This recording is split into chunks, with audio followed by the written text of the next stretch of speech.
welcome back to the program.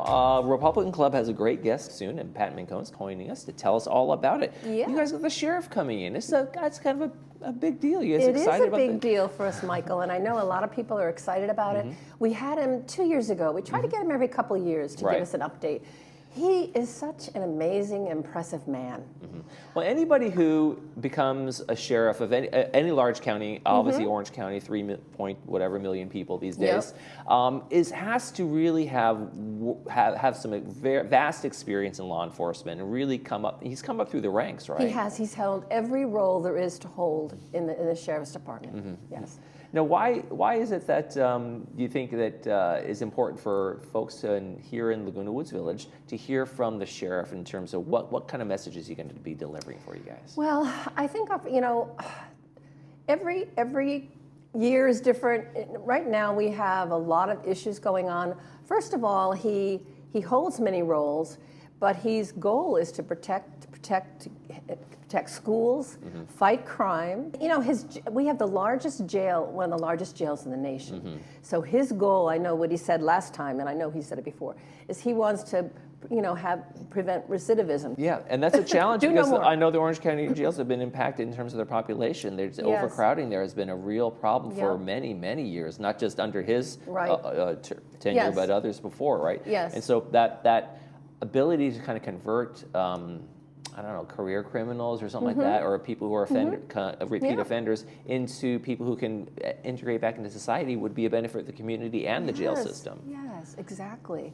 And I think the issues now, we have sanctuary cities in California, we have illegals, and we have crime going up. We have trafficking with narcotics, fentanyl. He has big issues besides just the normal, protect the schools, protect the communities. So, we're anxious to hear how he's doing all that. And right now, I know his role, he is going by the state of California law. He is not involved with ICE. So, I think that's his challenge, is to hopefully protect the people of Orange County. He covers 800,000 residents. So he doesn't, the sheriff doesn't cover 3.2 million members. Cities that are incorporated can have their own police force, or they can contract with the county, like Mission Viejo contracts with the county of Laguna Niguel. A lot of cities down here have a contract with the county to patrol their areas. Yes. No, we have the sheriff, so we're grateful to him that we have that. Yeah, and Santa Ana PD and Anaheim, they have their own PD, but a lot of especially in the South Orange County, they've done the contracting. So when we experience law enforcement here in Southern California, a crime report, an accident, or something like that, it's the sheriffs that are usually involved. Yes, and I think he said our crime is not what it is in LA, they're doing a good job. And also that Michael, he has a training academy. We have a training academy here for our sheriffs, our police, which I think is impressive. They have a crime lab. It's just really impressive how he manages it all. Yeah. We're the 5th largest Sheriff's Department in the United States. Yeah, they run sheriff's coroners, they run the jails, they run the court, they supply officers in the courthouse, they do the patrols here, investigations, crime, all sorts of things. So it's an amazing feat in terms of that. 4,000 employees in all, right? No, the Sheriff's Department? Yes, which is incredible. Yeah. I'm impressed with how calm he is. I've seen him. I've gone to Board of Supervisors meetings, and he's there, and he's just an impressive man. He's calm, confident, and I think that gives us, gives me the assurance and calmness that he has. Now the Sheriff's Department also kind of liaisons with Homeland Security a little bit too. What's their role there? What do you understand about that? I don't know. I wish I could. Pat, I'm asking you the big questions this morning. I wish I could speak to it, Michael, but I just know he is. And I know when he came last time, he told us he did that, and honestly, I know he was on the president's task force for both Trump and Biden. So he serves all administrations. And there's human trafficking that they're also engaged in terms of that. It always seems to me, it's like, that seems to me kind of a border thing. But the trafficking, I guess once the people get here, they're trafficked, and that can be a real issue in a community, right? Yes. And it was years ago. Do you remember years ago, maybe 8 years ago, there was a big hullabaloo about companies bringing in slave trade, and companies that maybe they were mostly the retail industry is mostly in LA, but I know that was a big issue, and I'm sure it's gotten bigger. Right. But it's not really widely talked about. Right. So the kind of illegal folks doing work under the table. They're getting very low wages, and they're kind of like almost indentured servitude sort of thing in some of these factories and companies, right? And also, I understood that also sometimes there were live-in maids, so to speak, that were in people's homes that were illegal. They weren't, so they were being hidden there, and these people didn't have any recourse. So I think those are some of the they're things enslaved, right. basically. They're the slaves. Yeah. Michael, we're also going to we've asked Aaron Kennedy of the Laguna Woods Security to come and speak to us locally.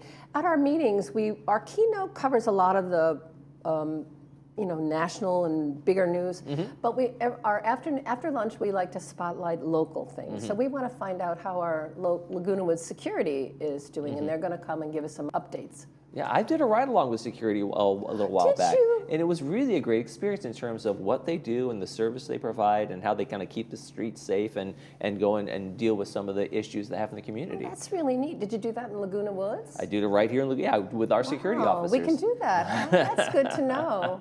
Well, I had a special entree. I don't know if it's for everybody, but. But it was cool, huh? It was very cool. Very interesting to see what they do here. Yes. One of the things that, unfortunately, the Sheriff's Department and most law enforcement has become the first line of defense in terms of the homelessness problem. They're the ones who encounter homeless people on the street. When there's a call about something, they're the ones who show up. And they're maybe not as equipped as maybe a mental health worker or someone else could really be to do that. Is he going to talk a little bit about the homeless problem? I think he will. I hope he will. We're going to ask him to. I mean, it's such a complicated issue. I remember that they were training them to be like mental health counselors when they meet these people. But sheriffs aren't. They're not trained for that. And that's the thing. We ask them to do so much in terms of recognizing those things and understanding all of those situations. And I think it can be a challenge for anybody, right? Yes. I think Orange County, I've heard we've done a better job than most counties. I think, remember when they used to be up in the river in Santa Ana, Michael, years ago? We had a really bad encampment up there. And Todd Spitzer, we're going to have Todd in the fall. He works hard to kind of, clean that up. But yeah, that's a big issue. And how about concealed carry permit? That's been one of those on again, off again issues in Orange County in terms of people wanting to be able to have concealed carry permits. I'm glad you brought that up because I know Sarah Hutchinson, she was big on that, and I believe he is too. So that's one of the questions we want to ask him. I'll get an update on that. And what in terms of how you mentioned that he's following the state law in terms of working with ICE and those kinds of things. Yes. What is this? Are you going to ask him about what is the process if you have an arrest and there is maybe an undocumented worker in the system? That. Yeah, it's definitely. I'm sure our people will. I just understand that right now California state law says the sheriffs cannot. It's the federal government's role to and then they're not crossing over. He's abiding by the California law. I've read that. For the club, when you guys are looking for speakers in a big picture way, or do you kind of go, like you say, you've had the sheriff in every couple of years, do you kind of go back to the same kind of subject matter or whatever the hot subject matter is, and then you go find those experts and kind of bring folks in? How are your club members saying, hey, here's who we want to hear from next, and that kind of thing? All of the above. I mean, sometimes we do. I've tried I'm our board, we have an executive board. We try to look at what's trending and what people want to hear, what they need updates on. It's a challenge. And then it's a challenge to get the person, to find the person that you think can address that specific subject. But we're very fortunate. I think in Orange County, in our area, we have tremendous wealth of people who can speak to things. Yeah, it's such a vast and diverse community in terms of the people and the expertise areas and the colleges and the law enforcement, all the things that you can draw on so many experts. So if you look for an expert, Orange County has one. Yes. And last night I went to a central committee meeting, and we have a new chairman, Will O'Neill, great guy. He was the mayor of Newport Beach. And he said, we were very fortunate to have so many people. But we're very fortunate to have the Republican Club right here in Laguna Woods Village. Pat McCone, thank you very much for joining us. You're welcome, Michael. Please come join us. Come out to the event, folks. So give us the quick dates and everything. It's going to be over at May 2nd, Clubhouse 5. Yes, call Patty Zingaro, 303-886-9600. Send in your check by this Friday. And if you don't want lunch or you just want to come at the last minute, we have speaker only. You can just come, no reservations. There we go. Thank you very much for joining us. Thank you, Michael. You're watching This Day. We'll be right back.